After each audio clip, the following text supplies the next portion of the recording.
All right, so now that we've got all of our content together, we can go ahead and style all of the text that we've got on our website.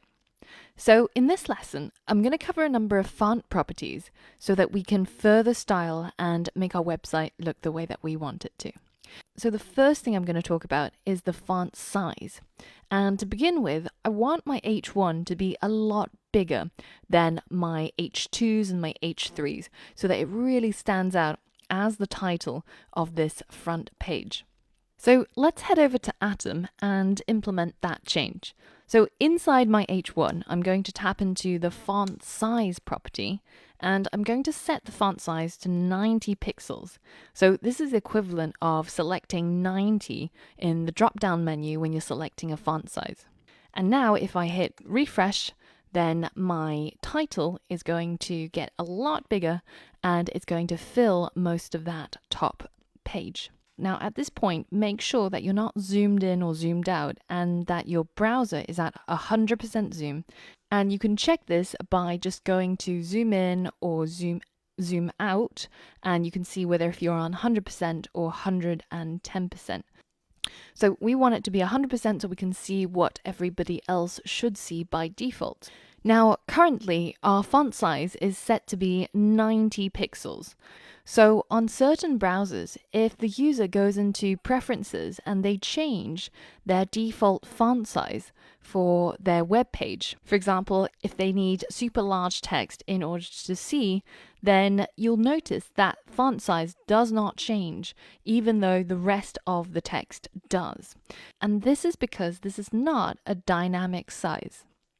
So in order to make it dynamic, there's two options. So let's head back over here and just go back to the medium size. And if we go into Atom, then instead of using pixels, instead we can use something like a percentage. So 100% in terms of font size is actually a 16 pixel size. And so that means if we want 90 pixels, so that means 90 divided by 16, and that would be equal to 562.5, then we would need 562.5% in order to get the equivalent of 90 pixels.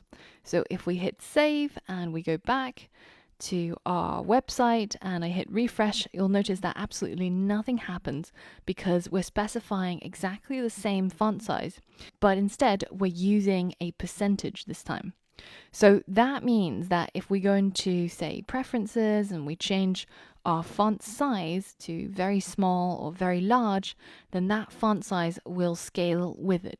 Now, the other way of specifying a dynamic font size is by using a unit called the EM.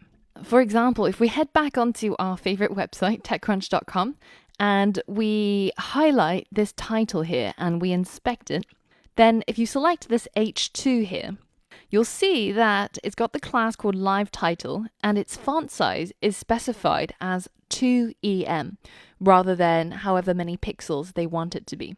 Now we've seen EM before inside our HTML and we used it as a tag in order to emphasize a particular section of text, and that stylistically means that it'll make something italicized. Now in this case, this is actually a completely different EM. And the EM in this case is actually the phonetic pronunciation of the letter M. And the reason is because in typesetting in the olden days, the EM, or the M rather, is the width of the capital letter M. And so that means that when you say 1 EM, then you want the font size to be 1 times the width, the capital letter M. And if you want 2, then that's double the size of the M, etc., etc. Now, in modern days, this is no longer true. But what is true is that 1 EM or 1 M is 16 pixels, as we've seen with our percentages. So 16 pixels is equal to 100% when you're talking about fonts, and it's equal to 1 M or 1 EM. And that means that you can achieve whatever size you want dynamically using either of these methods. So for example, as we calculated before, 90 pixels is equal to 5.625 EM. And so that means that if we replace our font size with that number, and we hit save, and we go back to our site and we hit refresh, then you'll see again the font size does not change because they are all the same. It's just using different ways of specifying the same size. So then the question you might have is, why would you use one over the other? What does it matter? And if you look on different websites, for example, take uber.com, and if we inspect on their title here, then you'll notice that their font size is specified in pixels, whereas on TechCrunch it's specified in EMs. And on other sites you might get percentages. Now, as we mentioned before, if we change the font size, for example, say somebody with accessibility issues, to very large, then these static sized fonts do not change. It stays exactly the same size. Whereas the things that are dynamically sized, for example, things using EM or percentages, they do scale up so that users who have maybe visual impairments, etc., who might want to have a higher font setting, will be able to view the website more comfortably. And that's quite important in terms of making your website accessible to everybody. Now, the argument against that is some web designers say that people with visual impairment these days are more likely to zoom in rather than changing their default font size. And they're more likely to have a higher zoom in order to read all the text on page. And with zoom, it doesn't actually matter whether if your text is statically or dynamically sized, because it will just scale up the website depending on what you're asking it to do. So maybe that's not such an important distinction between statically and dynamically sized fonts anymore, but there is one thing that is really important. And that's the fact that when you're using EM or when you're using percentages, that value is inherited. So if I go into the body here and I specify a font size for everything inside the body, so that's everything on my website, to be, say, 2 EM, and then in my H1, I leave my font size as the previous dynamic size. I hit save, and let's head back to our website and we refresh. Then you'll notice that our H1 has now become absolutely gigantic. And that's because the font size gets inherited and added on top of whatever it got from its parent. So the parent of the H1 is the body here because it's contained inside the body. And in the body, we said that font size should be 2 EM across the entire body of the website. Now, when it gets to the H1, it's already got that 2 EM applied. And then it adds that 5.625 on top of the 2 EM, which is why we end up with something so gigantic. And this is exactly the same with percentages. So if I said, say, 200% in our font size, and I change this to 562.5%, then again, we still get this gigantic font size. But say if I said, the font size should be 20 pixels, and over here it should be 90 pixels, and we go over here, we head back and we refresh, then you see that that font size is staying as 90 pixels. It does not matter what its parent's font size was, because these are static sizes. So that means it can get a little bit dangerous. For example, if you wanted all the text inside your body to be 200%, which remember is 2 times 16 pixels, which is 32 pixels. Now, that works fine until you get to a point and you forgot that you did that. And over here, you ended up setting your 5.625 EM or your percent.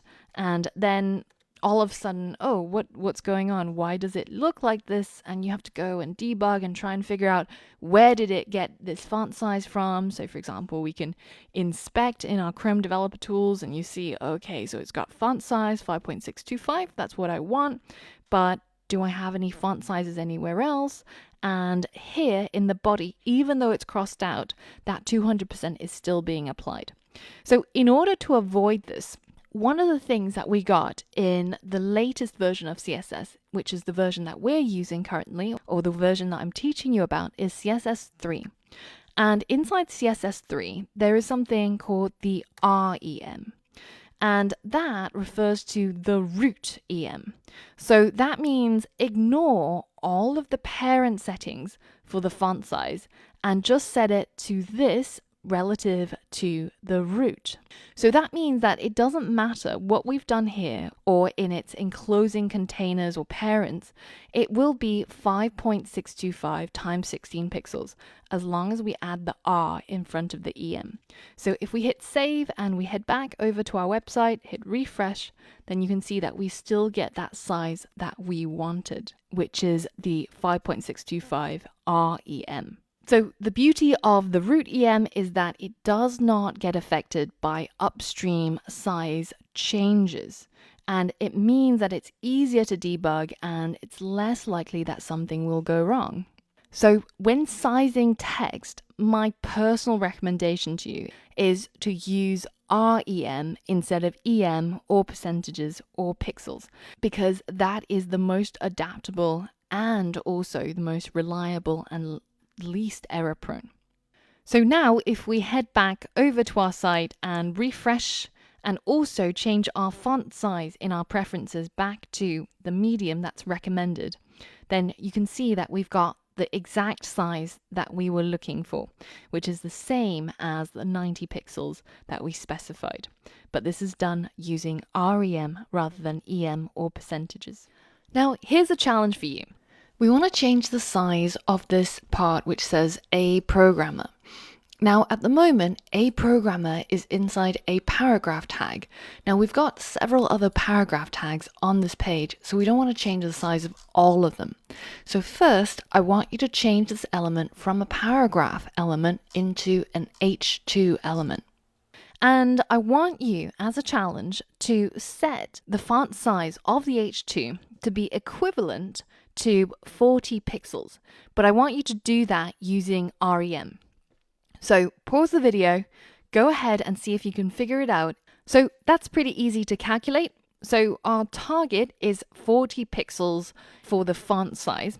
And we know that 1 EM is 16 pixels. So we can simply divide 40 by 16 and we end up with 2.5. So it'll be 2.5 REM in order to achieve the equivalent of 40 pixels for the font size of our H2. So let's go over to Atom and implement that.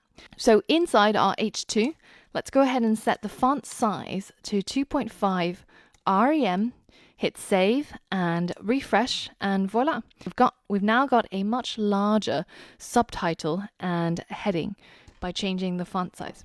So if that was confusing at all, make sure that you rewind and rewatch some of the parts where we spoke about dynamic font sizing and how it all worked. But now there's just one thing that I want to change about the layout of this website. I would love for this H1 to have a little bit more padding from the top so that it gets pushed down more towards the center of the page. So we can do that by simply adding a 50 pixel margin to the top of our H1 rather than having it as 0 pixels. So let's go into Atom and change the margin top to 50 pixels. This is what we end up with.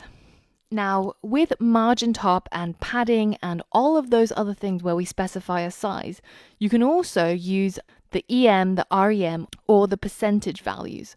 But in this case, I actually prefer to stick to using pixels because it's more precise and it's much easier to see what's going on when you inspect it in using the box model.